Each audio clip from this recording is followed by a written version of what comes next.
Hi, Sean. I talked to you yesterday. Good. You are fantastic. Thank you. Yes. A great host.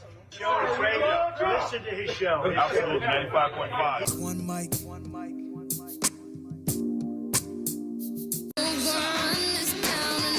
Hey, it's Shelley Winter Show, live, local, topical, and relevant, and we've got a hot show for you tonight, starting off with my sister. She is the United States Administrator of the Small Business Administration. She is the one and only Kelly Loeffler. Hey, Administrator Loeffler, how are you?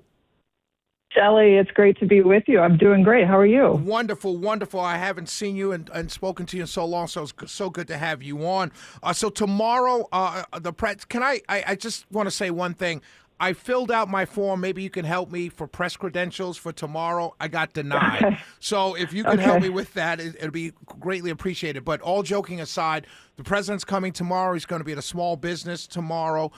Tell us what we should expect to hear from the president and yourself also as one of the speakers. Well, absolutely. It's always a great honor to be with President Trump. And look, I love it when he's coming out to a small business because I've been traveling across the country now for a year, visiting states from California to Maine. I've been in 12 states this year. What the president is going to see firsthand is that his policies are working for the American people. And look, we're digging out of 4 horrible years of Bideninflation, Bidenomics, that put families behind by thousands and thousands of dollars, by raising taxes, by raising regulations, with inflation, the cost of everything going through the roof. The president has now delivered 5-year low inflation, 5-year low interest rates. He's cutting regulations by the hundreds of billions. And now we've got the one big beautiful bill coming into effect.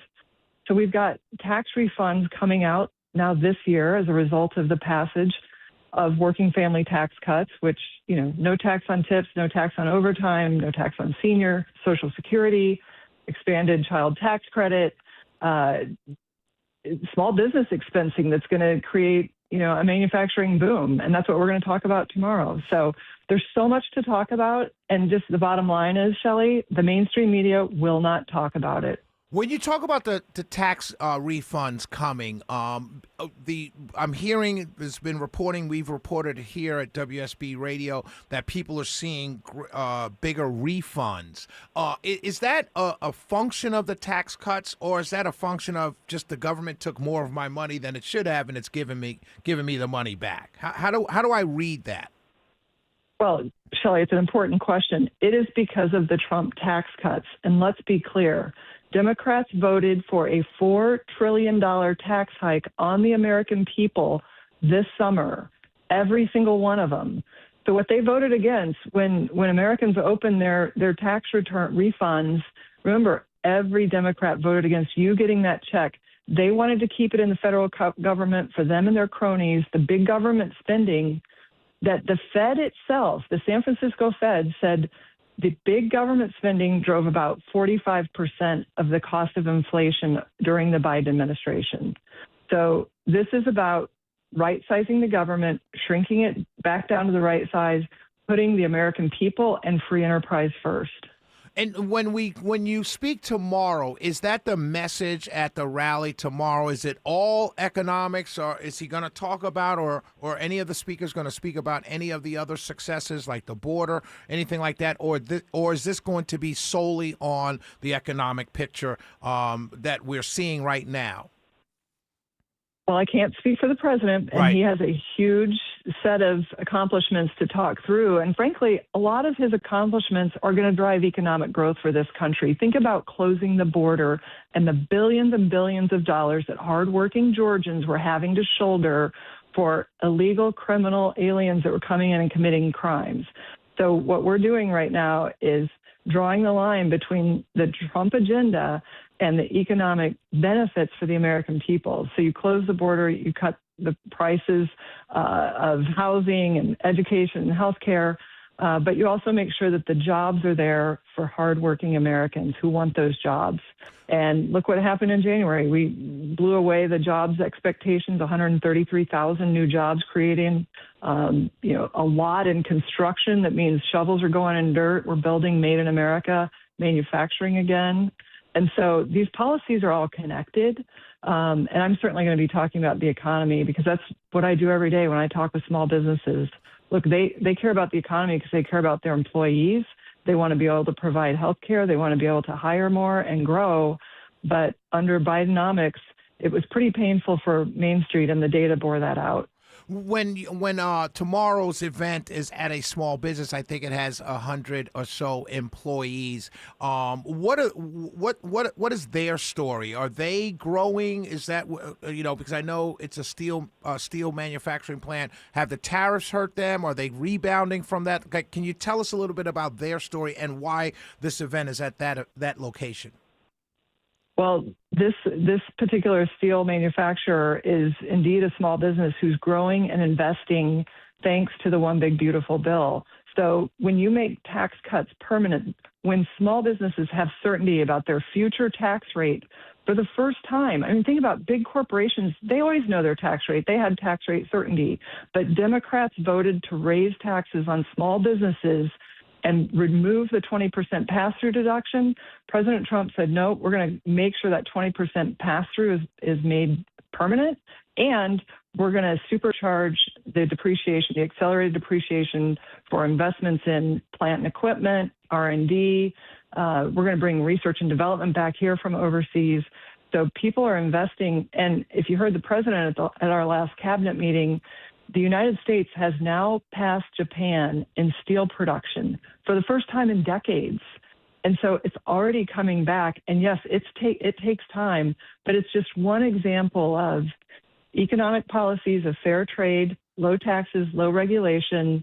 America comes first, and the American worker, American industry is strengthened. I want to ask this question because this is my fear. This has been my fear, but it looks like the economic news that you're telling us that we've been seeing, there's some wind in our back pushing us forward as a party, right, as Republicans, as a Trump administration. If this economic news continues, do you think that we can stave off what is historically a bad midterm for the party in power in the White House? Do you think we can maybe change history if this economic news continues the way you say it's going? Absolutely. Look, this is where the economy is heading. We've already seen a great jobs report. We've seen an inflation number that blew away expectations, and now we've got GDP coming, I believe, next week.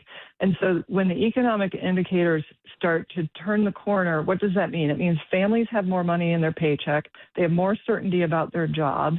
Taxes are going down, so the private sector can choose where the dollars go, not the government. You shrink federal government, you get regulations out of the way. Biden increased regulations to the tune of over $4 trillion. That means every small business has an hour more a day on average of red tape to deal with. That's all very deflationary or counterinflationary, I should say. And then you layer on interest rates are coming down, energy prices are down thanks to drill, baby, drill. And we have that economic engine that works for everyone and creates opportunity. So I think that is what is going to be kicking in the first quarter, second quarter, and the back half of the year. We have the Trump tailwinds. My sister Kelly Loeffler, I pray it continues because I believe if it does, I agree with you. I believe that we can beat back history and have a wonderful midterm and a surprising midterm because of this economic news that you're telling us and that we're seeing in our own pocketbooks. Thank you for joining me. I wish I could say I'll see you tomorrow, but I've been denied. So. Well, Shelley, I hope we see you soon, if not tomorrow. Absolutely. And this is a historic presidency, so we're going to keep talking about it. I look forward to our next conversation. Absolutely. God bless and keep up the good work, and tell the team I said hello. All right. God bless you. God bless you. Shelley Winter Show coming up at 7:30. In the studio with me will be gubernatorial candidate Rick Jackson. But when we come back, I've got to tell you, I got denied. My press credentials, my press inquiry or my application to get press credentials for tomorrow in Rome, Georgia. I was going to go, Carlin, but I got denied. I want to tell you that because there was another event today, Wednesday, the 18th, at the White House. I applied for that too. We'll be right back. It's the Shelley Winter Show. One thing I like about him, he keeps it real, just like Grandma. I appreciate that because I can trust him because he tells exactly how he feels and what he thinks. Thank God for this president because he allowed his constituents, his people, to come to my house to interview me to talk about the murder of my grandson. Then they invited me twice before Congress to testify for the beautiful bill that's going to change crime in the district. If you kill somebody, you take a life, you do life. Just that simple. If you do a harsh crime, you do harsh time. Just that simple. And then we need National Guard, and which we did years ago. He brought it on. I love him.